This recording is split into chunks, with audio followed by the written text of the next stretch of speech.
Hello student, welcome to digital classes. This video is for class 9 and this video is related to subject science, and this is the new chapter number 9, force and law of motion. We already read about motion in the previous chapter.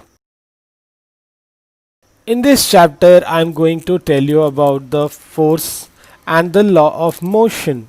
Basically, I discussed the first law of motion by the Newton. Now the chapter force and the law of motion. You may see in this two picture, one the person is pushing the door, and one a boy is pulling the water from the well. I think now you understand about these two picture that is on our screen. One is pushing and pulling, which is related to what? Everyone know this is related to the force. Mean push or pull is called force. In this video I cover introduction of force, balance and unbalanced force, Newton's first law of motion. In Newton's first law of motion there is inertia. I will discuss about inertia also in this video. As you all are familiar that if we want to open a door, what we do? We have to push the door with our hand, or we have to pull the door to open or close. Force is an external effect which may move a body at rest or stop a moving body, or change the speed of a moving body, or change the direction of the moving body, or change the shape and size of the body. These are basically refers as force, and the effect of forces are: force can move a body at rest, force can stop a moving body, force can change the speed of a moving body, force can change the direction of a moving body, force can change the shape and size of the body. We already read about force and the effect of force in the previous classes, so we know that about force and the effect of forces. Now let us take an example to check about force. Likewise, we need to hammer a nail in a wood. We have to strike the hammer on the nail with a great strength. We know that nail is pointed and there is less area of contact, so we apply less force and the pressure is more, but we have to apply a force to strike the nail to go deep inside or to fix in a object. We have to use our muscular strength or muscular force to do or finish this work. Now it is clear that the force, a push or a pull, is called force, or we can define it as an external influence which, when applied on a body, can bring about changes in it. In our day-to-day life, we find that an effort is required to move a body at rest or to stop a moving body. Often this effort is in the form of a muscular effort applied on the body to change its state of rest or motion. This concept of force is based on this. In fact, no one has seen force or tasted force. However, we feel or see the effect of the force. Therefore, the concept of force can be explained by describing what happens when some force is applied on an object. I already told you about the effect, like a force may move a body at rest, stop a moving body, change the speed of a body, change the direction of the moving body, and change the size and shape of a body. Now the force that we come across in day-to-day life can be divided broadly into two types. One is a balanced force and second is an unbalanced force. Now balanced force. If the resultant of all forces act on a body is zero, the force are balanced force. If two forces act on a body in opposite direction and if both the forces are equal, then the resultant force acting on a body is zero. Such forces are called balanced force. Balanced force cannot change the state of rest or motion of a body. Now I will explain little more about balance force. The balance force cannot be changed the state of rest, state of uniform motion or the direction of the motion of the body. It means that body at rest will continue to be at rest under the action of balance force. Similarly, a body is moving uniformly along a straight line will continue to move along the straight line with the same speed. Even when balance force are applied on a body, there is as if no force is acting on the body. It means there is no force is applied. Balanced force, if the resultant of all forces acting on a body is not zero, the force are unbalanced force. If two forces act on a body in the opposite direction and if one force is greater than the other, then the resultant force is not equal to zero. Such forces are called unbalanced force. Unbalanced force change the state of rest or the motion of a body.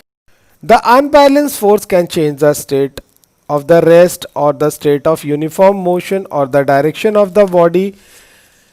It should be clearly understood that we talk for a force acting on a body, we usually mean an unbalanced force capable of changing the state of the body. So it is notable that balanced force cannot change the state of rest or the state of uniform motion or the direction of the motion of the body. However, the balanced force can change the shape and size of the body. For example, when we press a rubber balloon, a rubber ball between our two hands by applying equal and opposite forces on the ball, the shape of the ball change from the spherical to oblong. I just want to recall the force of friction. Force of friction is the force which opposes the motion of an object over a surface. A ball rolling on the ground gradually slows down and come to a stop due to the force of friction. If we stop paddling a bicycle, it gradually slows down and comes to a stop due to the force of friction. A object with uniform motion will continue to move with uniform motion if the force acting on it, pushing force or a frictional force, are balanced. If an unbalanced force acting on the moving body, then its speed or direction of the motion changes. If the unbalanced force is removed, then it will continue to move with the speed it has acquired till then.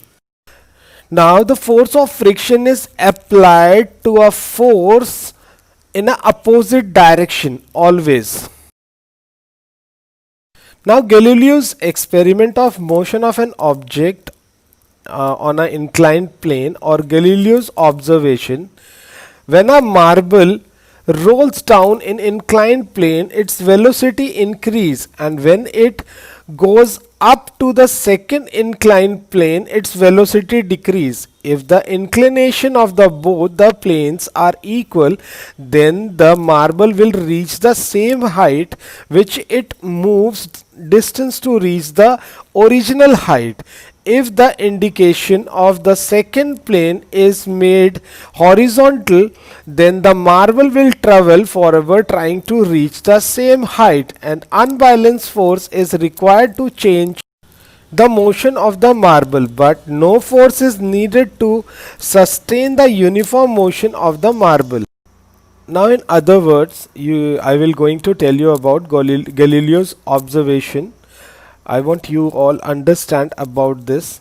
Galileo arrived at some important conclusion about the motion of the object by observing the motion on an inclined plane. Galileo observed that a small marble ball rolls down an idle frictionless plane inclined on the both sides. First, the velocity of the ball goes down increasing due to the unbalanced force of helping gravity. On reaching the bottom of the incline after covering a distance in falling through the height, the ball has acquired a definite velocity. The ball then climb up the inclined plane on the right. The velocity of the ball goes on decreasing due to the unbalanced force of opposing gravity. When the inclination of the right side plane is same the inclination of the left side plane, the distance covered by the ball before stopping is the same. When angle of inclination of right side plane is reduced, the distance covered by the ball before stopping increase. When the angle of inclination of right side plane is reduced further, the distance covered by the ball before stopping increase further. Note that in all three cases, the height attained by the ball before stopping is exactly the same through which the ball had descended over the left plane. If the right plane were made horizontal, the marble ball would continue to travel forever, laying to reach the same height from which it was released. This is as if the unbalanced force on the marble is zero. From these observations, Galileo concluded that an unbalanced force is required to initiate the motion from state of rest, but no unbalanced net force is needed to sustain the uniform motion, that is, the object move with a constant speed along a straight line when no force act on them. Newton's law of motion. Newton investigated further the idea put forth by Galileo regarding motion of the object. He formulated three fundamental laws that govern the motion of object. These three laws of motions are Newton's law of motion. We shall discuss these laws of motion one by one and learn some of their important application also. Now the Newton's first law of motion. According to the Newton's first law of motion, a body continued to be in a state of rest or in a state of uniform motion along a straight line unless some external unbalanced force is applied on the body to change that state. The law consists of three parts. A body at rest continue to remain at rest until some external unbalanced force is applied on the body to move it. Second, a body is in uniform motion continue to move uniformly unless an external force is applied to change its speed. And the third, a body moving along a straight line will continue to move along the straight line unless an external force is applied on the body to change its direction of the motion.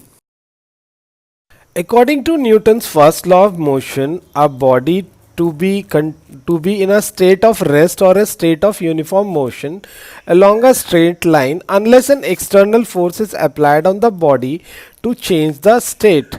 The law means that a body on its own cannot change its state of rest or state of uniform motion along a straight line.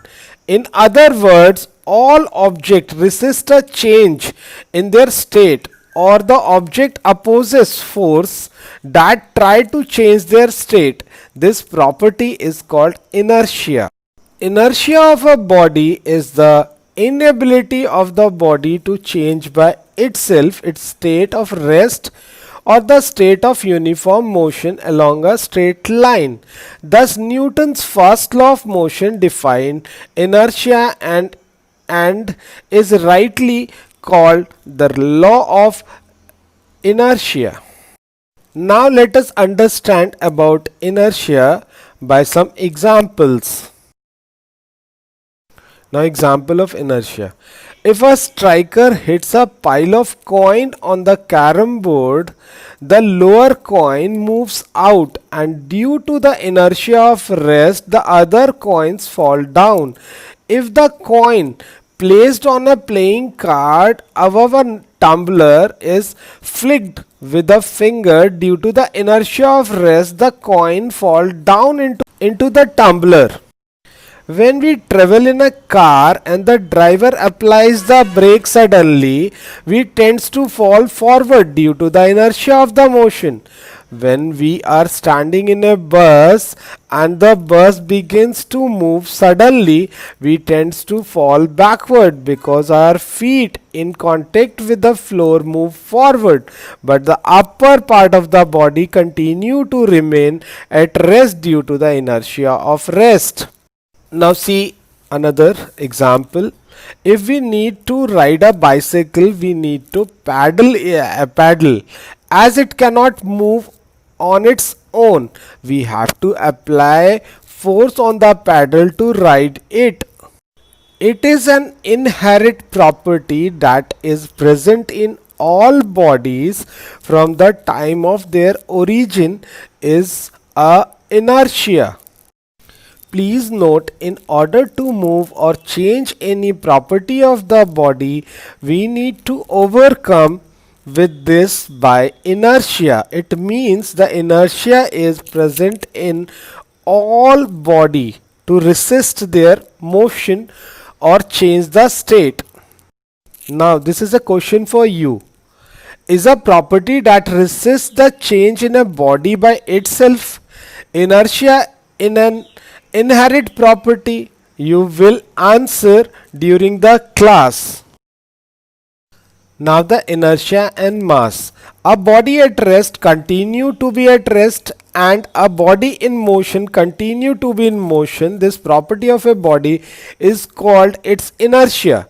The inertia of a body is measured by the magnitude of the force required to change the state of the body.